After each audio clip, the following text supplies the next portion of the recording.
Hi everyone, I hope you all are doing well. My name is Rashmi Bhardwaj. In case you are watching me for the first time, thank you so much for clicking on my video. It means a lot to me.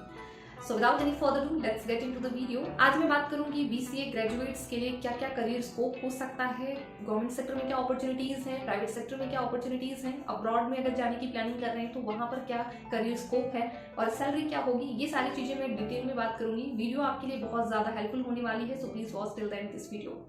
You have already heard about BCA is a 3-year undergraduate degree. BCA यानी bachelor of computer application 3 साल का course है। इस course का जो M है students के अंदर कंप्यूटर स्किल्स को डेवलप करना है। अगर आप BCA करने की प्लानिंग कर रहे हैं तो ये एक बहुत अच्छा ट्रेंडिंग कोर्स है और इसका जो करियर ग्रोथ है वो भी काफ़ी अच्छा है, तो आप इस कोर्स को कर सकते हैं। इस कोर्स का एक एडवांटेज ये भी है कि जो स्टूडेंट साइंस स्ट्रीम से नहीं है वो भी इस कोर्स को कर सकते हैं। If they are from commerce and arts background वो भी इस कोर्स को कर सकते हैं। लेकिन स्पेशलाइजेशन कोर्स वही कर सकते हैं जिनके पास कॉमर्स या फिर आर्ट्स है लेकिन साथ में मैथ्स, कंप्यूटर साइंस और स्टैटिस्टिक्स जैसे सब्जेक्ट्स हो। अगर आपके पास ये 3 सब्जेक्ट्स नहीं है तो आप स्पेशलाइजेशन के लिए एलिजिबल नहीं है। लेकिन अगर आप स्पेशलाइजेशन नहीं जनरल BCA करना चाहते हैं और किसी भी बैकग्राउंड से हैं, किसी भी स्ट्रीम से हैं तो आप इस कोर्स को कर सकते हैं। BCA एक बहुत ही ट्रेंडिंग कोर्स है। यहाँ पर आपको टेक्निकल डिग्री मिलेगी, जैसा कि एक इंजीनियर को टेक्निकल डिग्री मिलती है वैसा ही इस डिग्री की जो वैल्यू है वो एक BTech ग्रेजुएट्स के इक्वल मानी जाती है। इसका जो ट्रेंड है वो बहुत ज़्यादा है, करियर स्कोप भी काफ़ी अच्छा है, ITs कंपनीज में काफ़ी अच्छा ग्रोथ है। साथ में ही इसमें आपको computer networking, database management and computer programming, C++, Java, HTML, Python, ये सारी जो लैंग्वेज है वो आपको सिखाई जाएंगी। एक अच्छे प्रोग्रामर बनने के लिए इन सारी प्रोग्रामिंग लैंग्वेज की अच्छी नॉलेज भी ज़रूरी है। अगर आपके पास ये सारी नॉलेज है तो डेफिनेटली आप एक अच्छे स्टेबल प्रोफेशनल प्रोग्रामर बन सकते हैं या फिर एक अच्छे IT प्रोफेशनल बन सकते हैं। गवर्नमेंट सेक्टर की बात करूं तो वहाँ भी काफ़ी अच्छी जॉब अपॉर्चुनिटीज आपको मिलेंगी। SSC, CGL and Indian army, Indian navy, UPSC भी कई ऐसे एग्जाम कंडक्ट करती है, CDS, इन सारे जो ये जो गवर्नमेंट सेक्टर की जो फील्ड है वहाँ पर आप अप्लाई कर सकते हैं अगर आप BCA ग्रेजुएट्स हैं तो। साथ ही आप प्राइवेट सेक्टर की अगर बात करूं तो वहाँ पे बहुत सारी अपॉर्चुनिटीज मिलेंगी। IT सेक्टर है, बैंकिंग है, फिनांस है, कंसल्टेंसी है, इवन मार्केटिंग फील्ड में भी BCA ग्रेजुएट्स की बहुत अच्छी डिमांड है।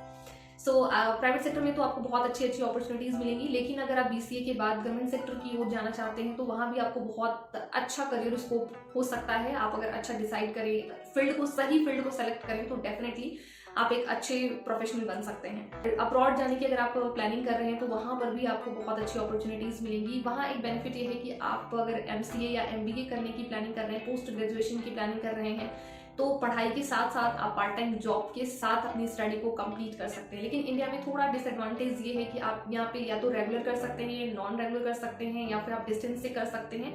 लेकिन आप जॉब के साथ ही अगर चाहते हैं कि रेगुलर करें और जॉब भी साथ में करो तो ये पॉसिबल नहीं है, क्योंकि आपको टाइम नहीं मिलेगा जॉब के साथ, क्योंकि यहाँ पर पार्ट टाइम जॉब बहुत ही कम है इंडिया में और लोग ज़्यादा प्रेफर भी नहीं करते पार्ट टाइम जॉब। ये थोड़ा डिसएडवांटेज है, लेकिन वहाँ पर आपको कई ऐसे एडवांटेज मिलेंगे। साथ ही वहाँ पर अगर आप पढ़ाई के साथ अपनी स्टडी को कंटिन्यू करना चाहते हैं तो बैंकिंग एंड फाइनेंस, साथ ही game developer, web designing and animation, graphic designing, इन सारे फील्ड में आप स्टडी के साथ अपने ग्रेजुएशन को यानी पोस्ट ग्रेजुएशन को कंप्लीट कर सकते हैं। आगे बात करेंगे सैलरी डिस्कशन के लिए। सैलरी क्या होगी? देखो, सैलरी जो है वो डिपेंड करती है कि आप किस ऑर्गेनाइजेशन में हैं, कंपनी का साइज क्या है। अगर आप गूगल, माइक्रोसॉफ्ट या फिर TCS, कैपजेमिनी, ऐसी कंपनीज में अगर आप जाते हैं तो डेफिनेटली वहाँ पे आपको बहुत अच्छी सैलरी मिलेगी।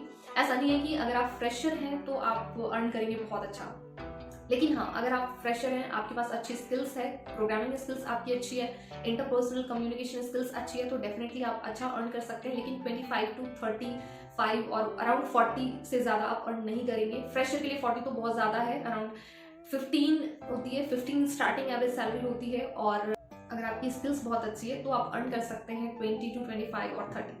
लेकिन आफ्टर BCA और अगर आपकी स्किल्स अच्छी है, आपने कुछ अच्छा एक्सपीरियंस गेन कर लिया है और उसके बाद आप इस कंपनीज में, इन सारी कंपनीज में, टॉप कंपनीज में आप जाते हैं तो वहाँ पे डेफिनेटली आपको अच्छा पैकेज मिलेगा। लेकिन स्टार्टअप कंपनीज में अगर आप जाएंगे तो वहाँ पे इतनी ज़्यादा सैलरी नहीं है। फ्रेशर को वहाँ पे बहुत कम सैलरी दी जाती है, 15 to 12,000 समथिंग सैलरी होती है। लेकिन अगर आपकी स्किल्स, जैसा कि मैंने ऑलरेडी बताया, आपकी अगर स्किल्स अच्छी होंगी तो वहाँ पे आपकी ज़्यादा नहीं, लेकिन हाँ 20 to 25 आप अर्न कर सकते हैं फ्रेशर। सारी चीज़ें क्लियर कर दी है BCA ग्रेजुएट्स के लिए। फिर भी अगर आपको कोई डाउट हो तो आप मुझे कमेंट कर सकते हैं, and also you can send me an email. My email ID is given below in the description and also it is showing on your screen. तो आप मुझे ईमेल करके जरूर बताइएगा। And if you like this video, please do like, share and subscribe my YouTube channel. Thank you so much for watching this video. Bye bye. Take care of yourself.